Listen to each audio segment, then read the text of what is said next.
Throughout their lives, brothers and professional partners Paul and Barry Chuckle were rarely apart. As the Chuckle Brothers, the duo worked together as entertainers for 56 years, sharing every aspect of their lives with each other. Except for one. When Barry was diagnosed with bone cancer, he kept it a secret for 2 long years, telling no one, including Paul.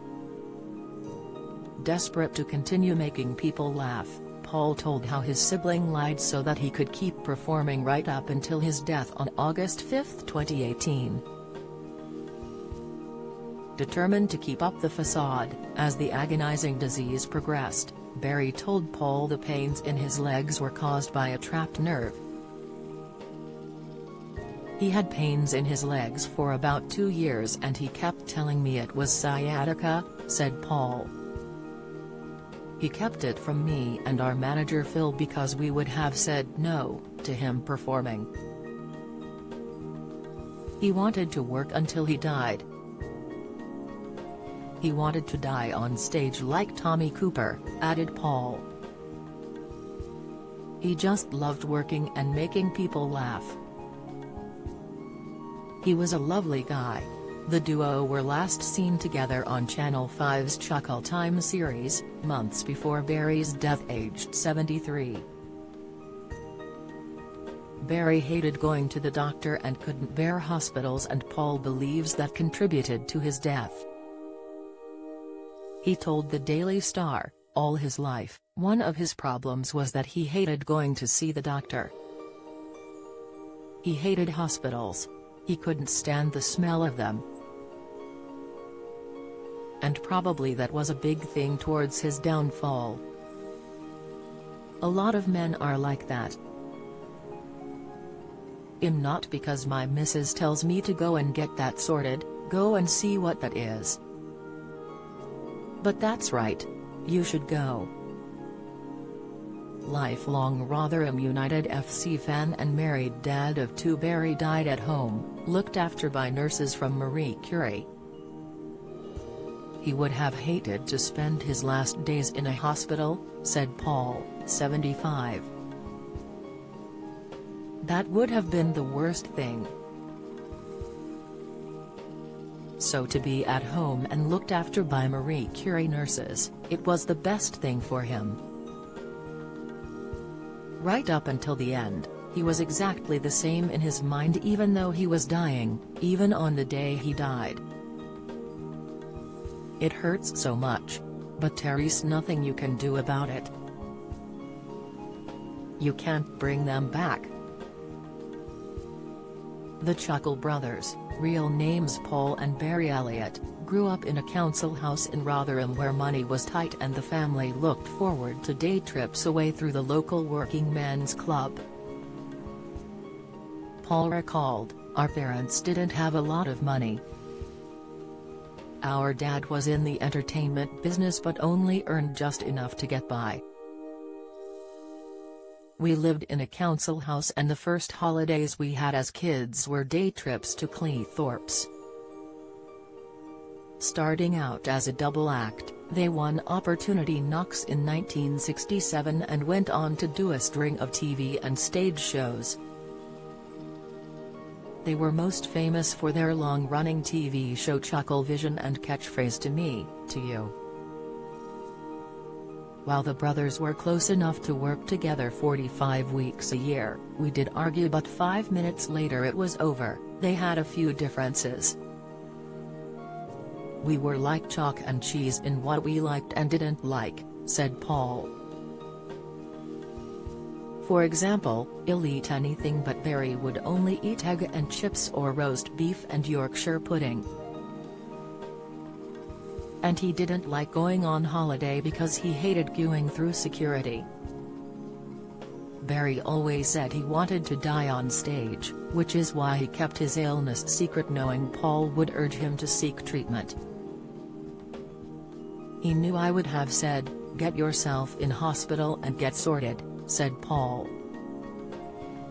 But he wanted to work forever. He wanted to work until he died. He didn't want to retire. Sadly, grief is something Paul knows all too well.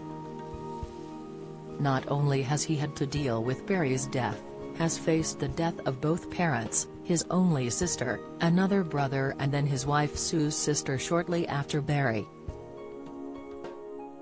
Maybe most heartbreaking of all was the death of his 3-month-old daughter Nicola, who was born in November 1974 and died the following February. "We had her at home for 6 weeks and she was a beautiful, gorgeous little thing," says Paul.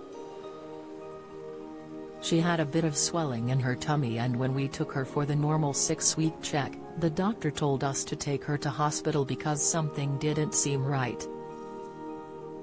Of course we were worried straight away. We took her to hospital on Friday and they kept her in over the weekend, and then said they wanted to keep her another few days. They took her from Rotherham to the Children's Hospital in Manchester, which again worried us that she was that bad she had to go there. She was in there about 6 weeks. Then one day I was away working in Scotland with Barry, and the wife phoned me and told me she'd had a call to say Nicola had gone. To lose your own daughter at that age, I was about 27 years old, it's far too early. It's small consolation, but Nicola's death helped other children live." Paul says, "We let them do a post-mortem because we wanted to know what was wrong with her. Her liver was doing its opposite function. Instead of making iron for the blood, it was storing iron and her liver was getting bigger. They couldn't find that out while she was alive, only after she'd gone, and they thanked us for allowing a post-mortem which helped other children in the future." Despite the loss in his life, Paul believes you just have to carry on. "Losing someone close to you hurts, like someone sticking a hot knife in your stomach," he says. "But life goes on. That feeling is awful but life carries on." To support Marie Curie's Great Daffodil Appeal, visit mariacurie.org.uk/daffodil or call 0800 304 7025.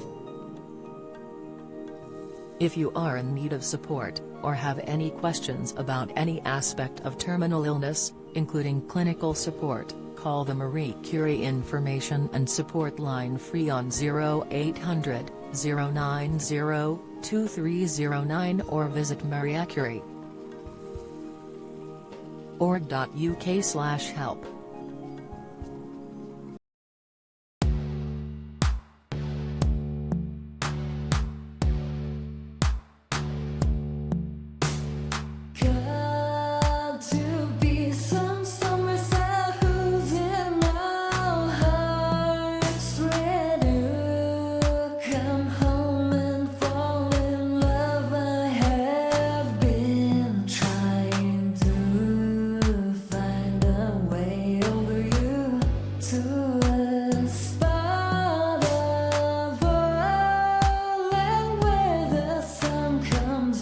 From above, melted.